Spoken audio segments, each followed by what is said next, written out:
Não. A questão é, isso não é dano moral, né? Teoricamente, essa ideia de coibir a reiteração da conduta não é um dano moral. A gente jogou no saco do dano moral por falta de outra categoria melhor, né? Porque existe uma resistência ao dano punitivo. Então a gente jogou isso teoricamente no dano moral. Não, só queria avisar ele que o slide era o Passo, 20, tá no pode 32. Eu volto aqui, pode deixar.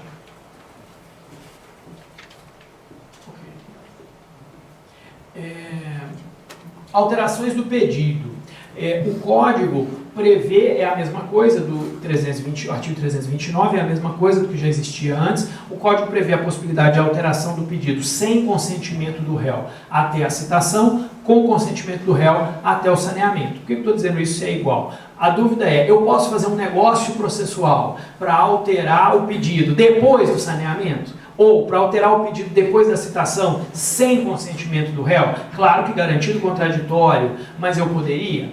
É aquela história, depende de como você vai interpretar o 190. Pela literalidade do texto, posso.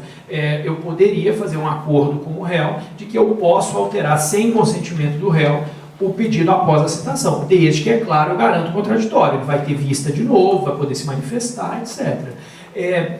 Nós discutimos muito isso no processo coletivo, né? Há anos a gente discute isso no processo coletivo, se a alteração do pedido pode ou não pode ser feita depois da citação, depois do saneamento, etc. Até porque as relações jurídicas são muito mutáveis, como o Ney estava colocando mais cedo.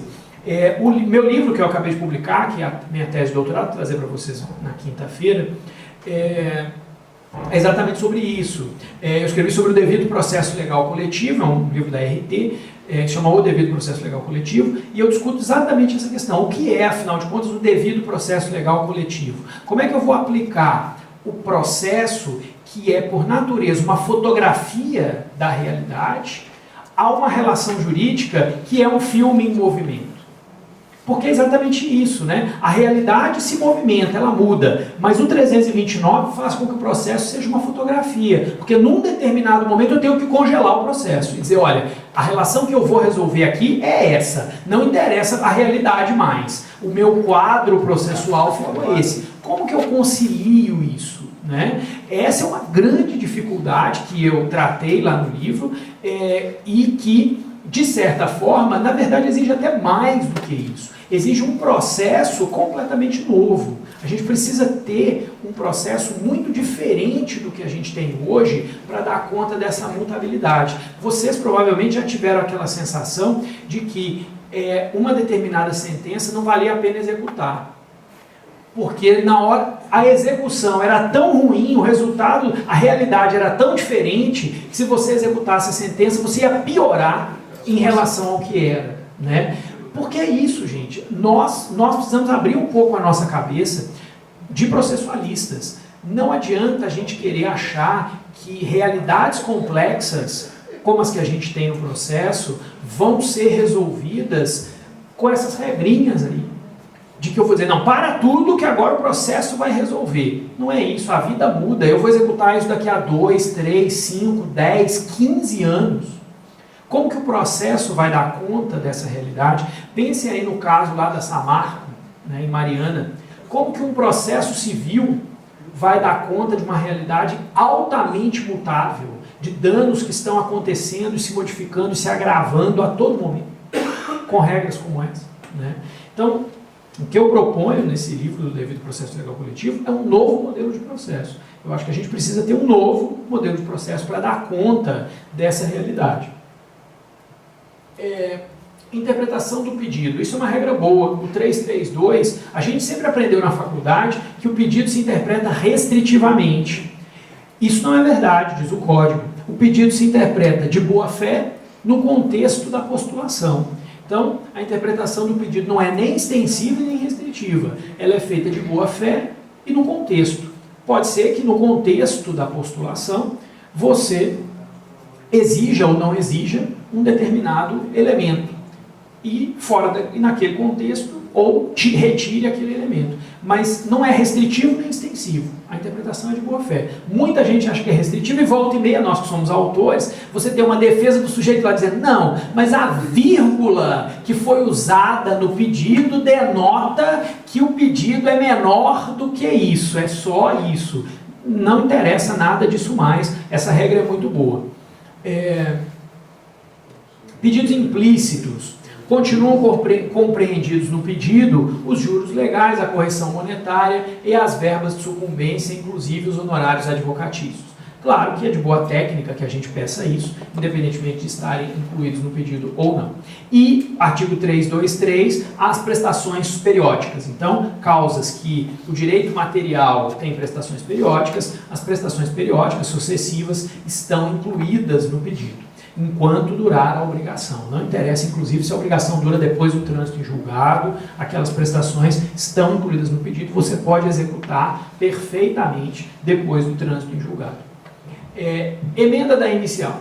O artigo 321 vai nos trazer as regras para a gente emendar a petição inicial. Quais são essas regras, né? Basicamente, tudo é emendável. Então, não existe hipótese, é o princípio da prioridade para o julgamento do mérito. Não existe no CPC hipótese de emenda vedada. Sempre é possível emendar a inicial. E, pelo princípio da cooperação, o juiz sempre deve dar a oportunidade de emenda, e aí diz o final do texto do artigo 321, indicando com precisão o que deve ser corrigido ou completado.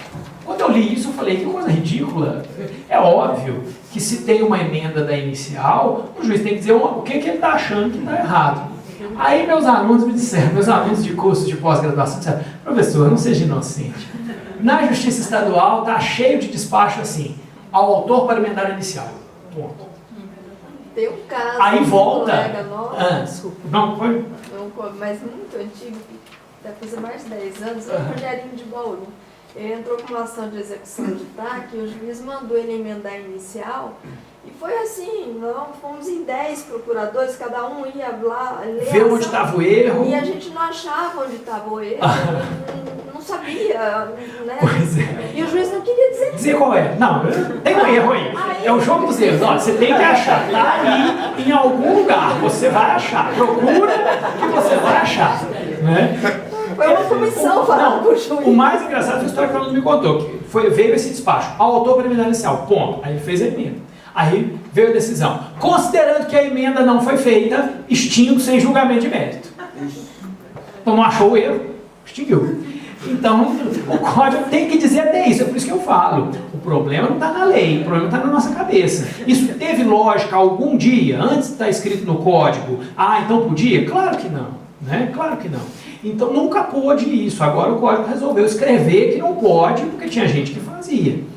E deve-se lembrar, a gente deve lembrar também, que os requisitos da inicial devem ser interpretados restritivamente.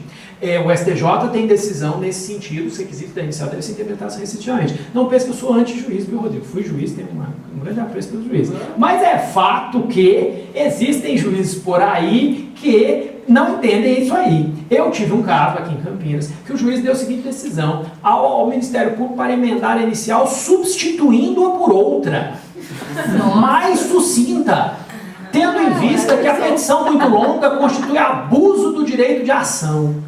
Eu falei, quem quiser escrever uma tese de doutorado aí, pode ficar à vontade. O abuso do direito de ação decorrente do tamanho da petição inicial. É uma tese de doutorado isso, né? Fala se não dá. Eu recebi uma emenda inicial para reduzi-la a 25 horas. Nossa, pois é, tá vendo? Então pelo menos não sou só eu. Pelo menos não sou só eu. E você sabe... Everson, você sabe, Everson? Não, esse meu caso era isso. Era uma ação de improbidade complicadíssima, 30 e tantos réus, só a qualificação das partes já dava umas 8 páginas.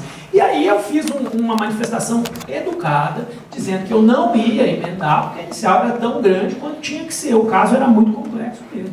E ele pagou para ver e indeferiu a inicial. Eu apelei, claro, aí já não tão educadamente, mas é uma pendência. E o tribunal o que fez? Recebeu a inicial, é claro, porque não existe isso de que tamanho da petição é abuso do direito de ação. Os requisitos da inicial se interpretam restritivamente. Se dali você extrai os elementos da ação, partes, causa de pedido e pedido, o juízo não é fiscal do estilo de redação da parte, né? Eu sou totalmente partidário das petições pequenas. Eu, quando posso, faço. Quanto menor, melhor. Mas esse caso não dava. Imagino que o seu também não desce, né? Então, não dá. Às vezes os casos são muito complexos mesmo. Então, e vejam, pessoal, de acordo com o artigo 6º do CPC, mesmo quando o juiz entender que a petição tem um defeito insanável, ele deve ouvir a parte. Ele deve ouvir a parte. O único dispositivo que dispensa a oitiva prévia, da parte, é quando o juiz for reconhecer prescrição e decadência em improcedência liminar. O julgamento de improcedência liminar, que a gente vai ver daqui a pouco, dispensa a oitiva prévia. Mesmo assim, é de bom tom que ouça, porque às vezes não tem aquela prescrição que está sendo alegada. Mas essa está dispensada. Na improcedência liminar, o Código dispensa a oitiva prévia da parte prejudicada. Fora isso, mesmo que o juiz considere que o vício é insanável, a parte tem que ser ouvida primeiro. O artigo 330, que vai falar do indeferimento da inicial, são as hipóteses basicamente que a gente já conhece, não tem uma grande novidade, e o artigo 331 é o resultado do indeferimento. Indeferida a inicial, você apela e o juiz tem 5 dias para se retratar. Então, por exceção, é uma apelação que tem juízo de retratação, que dificilmente acontece.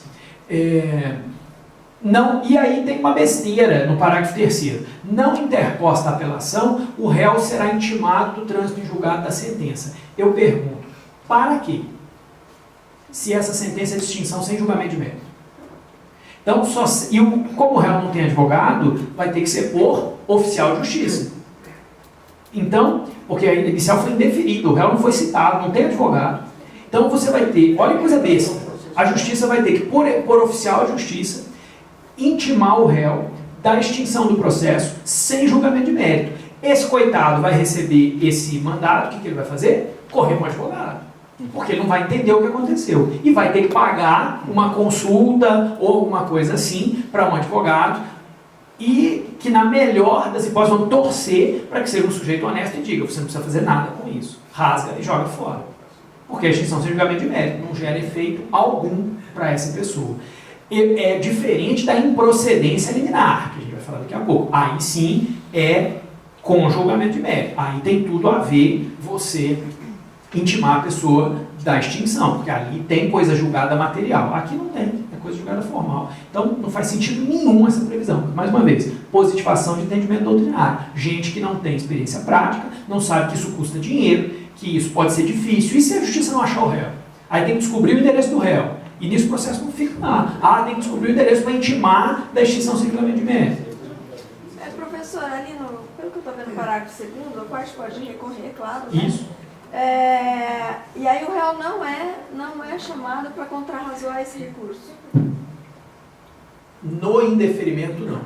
Não, ele olha só. Se não, parágrafo 1º, se não houver retratação, o juiz mandará citar o réu para responder ao recurso. Então, havendo apelação, sim, o réu é citado para oferecer contrarrazões. O que o parágrafo 2º está dizendo é o seguinte, ele não precisa contestar. Depois, supondo que a inicial seja recebida, quando o processo descer, aí começa o prazo para contestação. Então, essas contrarrazões aí não são contrarrazões que tenham a ver com o mérito do pedido. É simplesmente relacionada à questão formal que gerou o indeferimento, seja ele qual for. Sujeito ao princípio nem precisa apresentar essas contrarrazões, né, porque não tem utilidade nenhuma. É só a questão formal que está se discutindo nesse recurso. Então, uma observação é que é sempre possível um indeferimento parcial. E aí o recurso não é apelação, é agravo de instrumento. Então, se o indeferimento da inicial for parcial, você vai ter que fazer agravo de instrumento, que está lá no artigo 354, parágrafo único, combinado com 4851. Daqui a pouco eu vou falar sobre essa questão de recurso. Observação 2 é o parágrafo 2º do artigo 330, que é uma das coisas mais absurdas que existem, que já existia antes no velho CPC e foi trazida por novo, por uma razão muito simples, lobby bancário. O que diz o artigo 330, parágrafo 2º? Nas ações que tenham por objeto a revisão de obrigação decorrente de empréstimo, financiamento ou alienação de bens, quer dizer, PAN, né? Que ações têm por objeto essas coisas aí? PAN. O autor terá de, sob pena de inépcia da inicial, discriminar na petição inicial, dentre as obrigações contratuais, aquelas que pretende controverter. Até aí tudo bem. Além de quantificar o valor incontroverso do débito. Quer dizer, para eu exercer meu direito de ação, eu tenho que fazer uma confissão de dívida, porque eu tenho que quantificar o valor incontroverso do débito. Se eu quantifico o valor do débito e digo que devo, isso é confissão de dívida, título executivo, inclusive, o banco pode me executar com base na minha petição inicial. Isso é obviamente inconstitucional. Poucas vezes vi coisa mais inconstitucional do que isso. Mas já existia no velho CPC, não foi declarado inconstitucional e os bancos estão deitando e rolando em cima disso aí. Na prática também o que aconteceu? Os advogados que trabalham com direito bancário estão dizendo, estou controvertendo todas as obrigações. Porque aí ele se livra de apresentar esse demonstrativo. Mas isso interfere no valor da causa, consequentemente interfere nas custas, consequentemente dificulta o acesso à justiça. Então, essa é uma previsão absurdamente inconstitucional. É óbvio que o meu direito de ação não pode ser condicionado a eu quantificar valor incontroverso do débito, que não é objeto da ação, porque o objeto da ação é o valor controverso. Então, eu até entendo que eu fosse obrigado a quantificar o valor controverso, porque esse é o objeto da ação. Agora, jamais o valor incontroverso, porque o valor incontroverso não é objeto da ação. Né? Então, é um negócio completamente absurdo, mas que já estava no velho CPC, no artigo 285b, e acabou sendo transposto aí para esse parágrafo do 330. E aí, vem a questão da improcedência liminar do pedido. Aqui, pessoal, a situação não é de indeferimento da inicial. Aqui a situação é de improcedência. O juiz não vai extinguir o meu processo. O juiz vai dizer que eu perdi no mérito. Ele vai julgar o mérito e vai julgar o mérito improcedente. Isso é o velho 285A. Vocês lembram dessa técnica do 285A? Ficou apelidada de sentença clonada. Sentença clonada porque o 285A dizia que o juiz podia reproduzir a sentença de improcedência que ele já tivesse dado em outros casos. Muita gente falava que era a jurisprudência da vara, né? Se o juiz já tinha dado sentença de improcedência, ele podia reproduzir aquela sentença. O único problema, como eu já disse a vocês, é que o novo CPC não está nem aí com o juiz de primeiro grau. O juiz de primeiro grau, o novo CPC e nada é a mesma coisa. Então, o que o CPC faz? Ele aproveita a técnica da improcedência liminar, mas ele muda o conteúdo. O conteúdo da improcedência liminar agora tem mais nada a ver com jurisprudência da vara, nem com sentença clonada. Nada a ver. A técnica é, eu vou receber a inicial, apreciar o mérito como improcedência.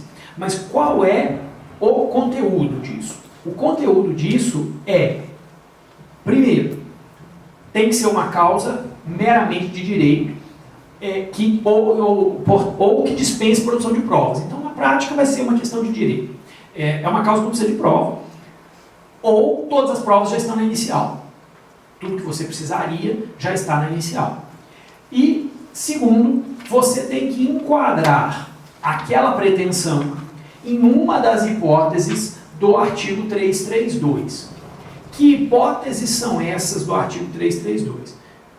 Primeira, que é a que está no parágrafo primeiro, vou passar aqui.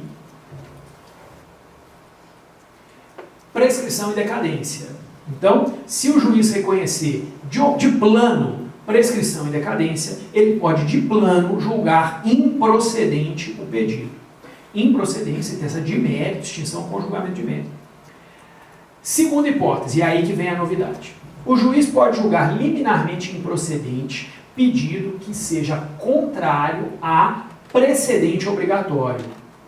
Então, se o pedido contrariar precedente obrigatório, o juiz pode de plano dizer essa ação é improcedente porque contraria precedente obrigatório. E aí nós vamos ter que abrir um vasto parênteses para tratar de precedentes obrigatórios. Mas eu não vou fazer isso agora, porque é muito complexo, a gente teria que sair para almoçar no meio do caminho. Eu começo nesse ponto à tarde. O que eu quero dizer aqui para vocês? O que o código está dizendo? Só para vocês começarem a se familiarizar. O que são os precedentes obrigatórios do 332? Súmula do STF e do STJ.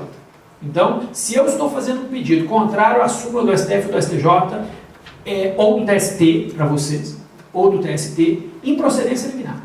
Improcedência liminar. Vou perder de cara. O réu não vai ser nem citado. Vou perder antes do réu ser citado. Eu vou perder. 2. Acórdão proferido pelo STF, STJ ou TST no regime dos recursos repetitivos. Então, o regime dos repetitivos, sobre o qual nós vamos falar longamente ainda também, vai gerar improcedência liminar. O mesmo vale para o IRDR e o IAC, que também é o regime de formação de precedentes obrigatórios, que eu também vou tratar. E, por fim, enunciado de súmula de TJ sobre direito local, também falaremos disso no futuro. Então, só para vocês começarem a se familiarizar. Qual que é o único problema que eu quero que vocês vejam agora? Nós veremos 50 outros à tarde. O único problema é o seguinte, vejam só. O artigo matriz do sistema de precedentes do CPC não é, obviamente, o de improcedência liminar. O artigo matriz do sistema de precedentes é o artigo 927, que está lá na ordem dos processos nos tribunais. Esse é o artigo mãe do sistema de precedentes do CPC, é o 927. O que eu estou mostrando para vocês nessa tabela? Não precisa ler, só vejam pelas cores. O artigo está escrito diferente. Eles escreveram diferente. O que tinha que ter sido feito no 332? Nas causas que dispensem a fase instrutória, o juiz, independentemente de citação do réu, julgará liminarmente improcedente o pedido que contrariar precedente obrigatório na forma do artigo 927. Era isso que tinha que estar escrito aí. Por quê? Porque cada vez que o código reescreveu isso, ele escreveu de um jeito. Era um negócio para o estagiário fazer. Ctrl+C, Ctrl+V, Ctrl+C, Ctrl+V. Ou então, não copiar, escrever na forma do artigo 927. O problema é que o código, em pelo menos 4 oportunidades, reescreve o 927. E cada vez ele reescreve de um jeito. Cada vez ele reescreve de um jeito. Então, o sistema não é coerente. O próprio sistema de precedentes criado pelo código não é coerente. Existem hipóteses que o juiz está obrigado a respeitar o precedente pelo 927, mas não pode julgar liminarmente improcedente pelo 332. Porque escreveram os artigos diferentes. Não tem razão teórica. É só porque alguém escreveu os artigos de modo diferente. Então, esse é o primeiríssimo problema do nosso sistema de precedentes, que eu vou começar à tarde tratando, se o sono de vocês pós-almoço permitir. Porque esse é um problemaço para a gente. Essa é a grande novidade do CPC. Só que ela já começa mal. Porque a gente já começa vendo incoerências de redação. O código quis escrever esse rol de precedentes obrigatórios mais de uma vez, e ao fazê-lo, o fez diferentemente toda vez que fez. Nós veremos isso com calma. Edilson, pois não. Mas te serve de consolo. Nós ainda temos a 13.015 falando uma coisa e a instrução normativa do TST. É verdade. Você ainda tem mais problema ainda. Com certeza. E por isso mesmo é que seria interessante não ampliar o 332, como você fez agora há pouco, para incluir o TST. Deixa ele fora por enquanto. Porque o TST, ele costuma por isso, mas esse seu comentário é muito interessante. Muita gente é cético com o CPC. Olha, você fala, isso não vai colar nunca. Eu estou falando, gente, vai. Por que vai? Porque interessa. Interessa a quem? Aos advogados e aos tribunais. Os tribunais, o TST, a resolução do TST mostra isso. Interessa que o CPC colhe. Pode até não interessar tudo, mas muita coisa interessa. Então, os tribunais vão se esforçar para, no longo prazo, fazer com que isso colhe. Esse sistema de precedentes, não adianta, vai colar. O que a gente pode fazer? O que a gente pode fazer é transformá-lo num sistema bom, o que não vai ser fácil. A gente pode pelo menos aprender a trabalhar com ele, o que não vai ser fácil. Eu tenho sido verdadeiro testemunha de Jeová precedentes, tentando em todas as minhas palestras explicar com cuidado como é que isso funciona e como que a gente deve operar esse sistema. Então eu chego lá e falo, você gostaria de saber a verdade? A verdade sobre o sistema de precedentes. Eu tenho feito isso em tudo, mas não vai ser fácil porque não é da nossa mentalidade. Nós não fomos educados para isso na faculdade, não fomos mesmo, então não vai ser fácil. Mas isso vai colar, por bem ou por mal, ou vai colar certo ou vai colar errado, mas vai colar, porque interessa ao Supremo, interessa ao STJ, interessa ao TST, que nem aí não está e já foi lá e disse, opa, eu vou fazer, e pronto. O problema do TST é que ele edita enunciados, súmulas, orientações, seja lá o que for, sem ter ainda amadurecido o tema nas instâncias inferiores. Esse é um problema geral, não só do TST, mas é um problema geral. Mas, gente, como é que faz um negócio desse? Mas, inclusive, você vai ver que esse é um assunto. Exatamente. Isso é um problema geral. A gente vai discutir isso à tarde. Improcedência liminar. Há uma polêmicazinha aqui. Cabe improcedência liminar parcial. Se a improcedência liminar for parcial, você vai fazer agravo, não vai fazer apelação, porque o processo vai continuar quanto à parte que não foi julgada. Agora, qual que é a polêmica que existe? Se cabe improcedência liminar atípica. O que é isso? Pedido absurdo. Liminarmente improcedente, porque é absurdo. O sujeito chegou lá, o reclamante chegou pedindo, entrou na Justiça do Trabalho pedindo que ele fosse alguma coisa completamente absurda, que ele recebesse o salário do Silvio Santos, sei lá, qualquer coisa, recebesse no teto do funcionalismo público. Faz um pedido absurdo. Pode ou não pode julgar liminarmente improcedente? O Fred Didier diz que sim, que existiria uma possibilidade geral de improcedência liminar no caso de pedido absurdo, sem previsão legal, porque não tem previsão legal. Eu prefiro entender que não. Por quê? Porque os pedidos verdadeiramente absurdos são raros. Ninguém está aí para fazer pedido absurdo. E você abre uma porta complicada, que é a porta da improcedência liminar, que depois você vai ter que fazer apelação, etc, etc. Então, eu tenho preferido dizer que não. Acho uma porta muito arriscada e pouco útil. Porque na prática a maioria dos pedidos não é absurdo. Mas o Didier diz que sim. Observação, para os embargos do executado, os embargos à execução, existe essa previsão. Lá no 918, inciso 3, existe a previsão de que os embargos à execução devem ser rejeitados se forem manifestamente protelatórios. O que é manifestamente protelatório? O que o juiz disser que é. O juiz achar que é. A lei não define manifestamente protelatório. Então, para os embargos à execução, existe uma hipótese de improcedência liminar atípica. Para o processo comum não existe. O Didier acha que tem que existir. Eu prefiro, por enquanto, que não exista. Pessoal, essa aqui é a matéria de cautelar. Eu vou falar também em um outro momento, só para não confundir vocês muito agora. Então, prefiro usar uma outra apresentação para não confundi-los nesse momento. Então, vou passar por isso e vou direto para a citação. Então, artigo 239. Para a validade do processo é indispensável a citação do executado, ressalvado o indeferimento ou a improcedência liminar. Então, a improcedência liminar dispensa a citação.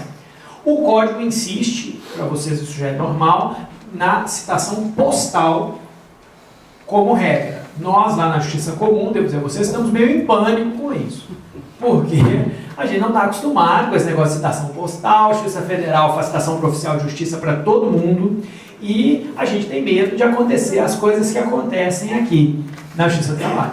Então, agora, o mais interessante é o artigo 248, sobre a citação postal. Olha o que ele diz. Sendo citando pessoa jurídica, será válida a entrega do mandado à pessoa com poderes de gerência geral ou de administração, ou ainda a funcionário responsável pelo recebimento de correspondência. Quer dizer, é o presidente ou o porteiro. No meio, não. No meio do caminho, não. Ou é o presidente ou é o porteiro. Veja que despautério, né? Despropósito. E o parágrafo 4º vai gerar muito problema também. Nos condomínios edilícios ou nos loteamentos com controle de acesso, será válida a entrega do mandado a funcionário da portaria, responsável pelo recebimento de correspondência, que, entretanto, poderá recusar o recebimento se declarar, por escrito, sob as penas da lei, que o destinatário da correspondência está ausente.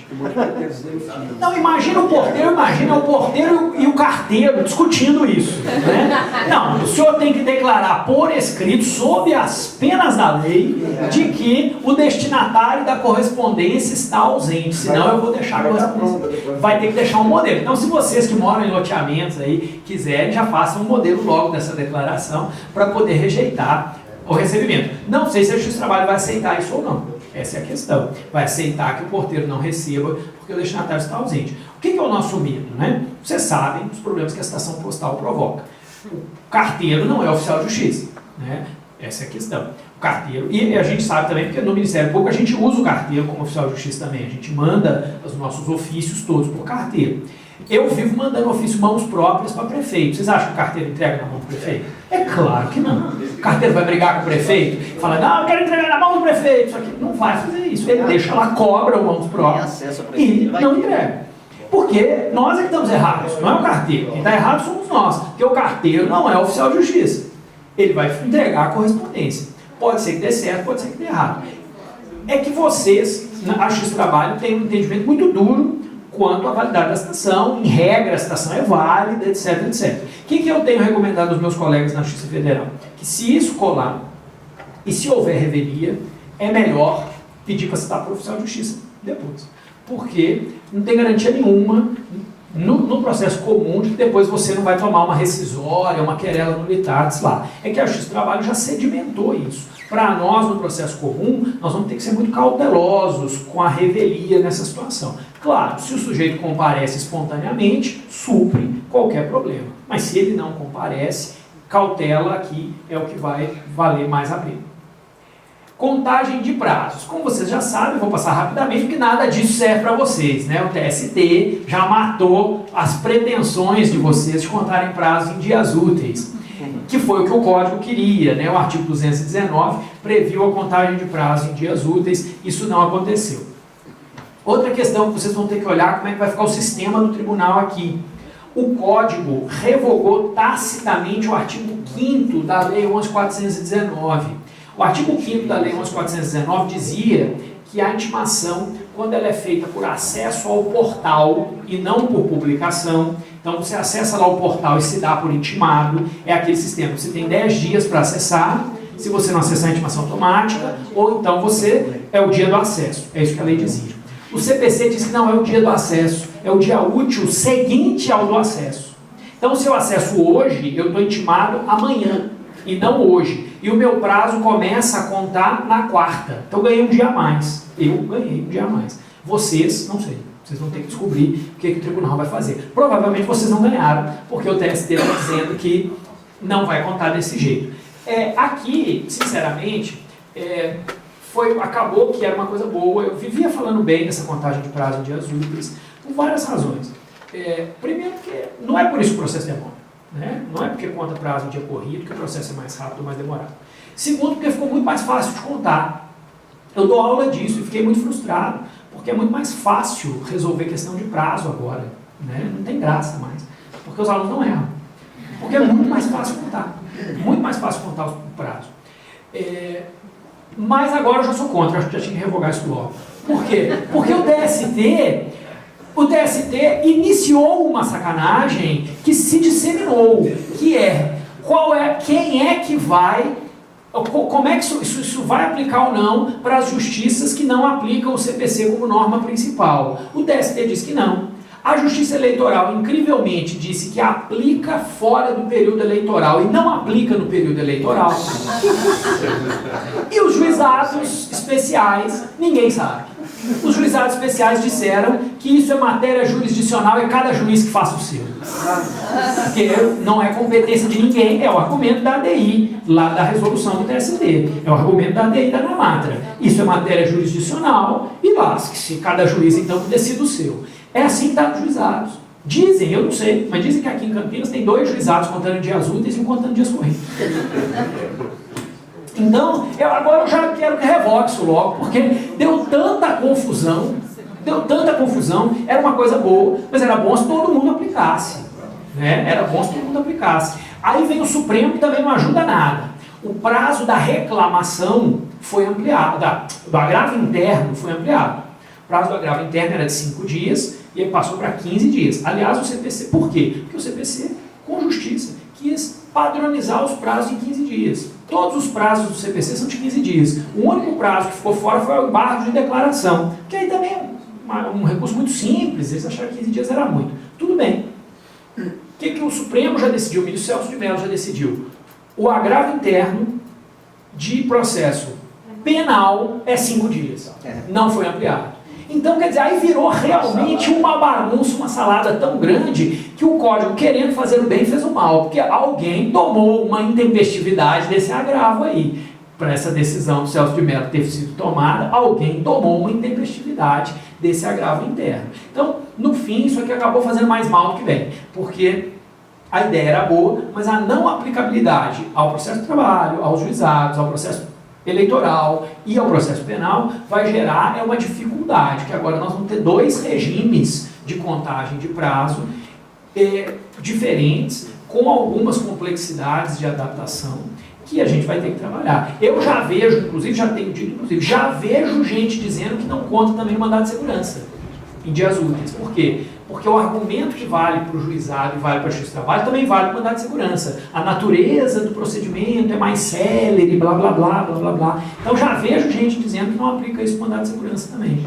E se não aplicar para o mandado de segurança também, já vejo gente dizendo que não aplica para as ações possessórias, porque as possessórias também tem que ser rápidas. Então, assim, acabou contribuindo para gerar insegurança jurídica. Então, pelo menos vocês estão cientes da realidade. Para vocês é dia corrido e pronto. Mas isso complicou mais do que a gente imagina.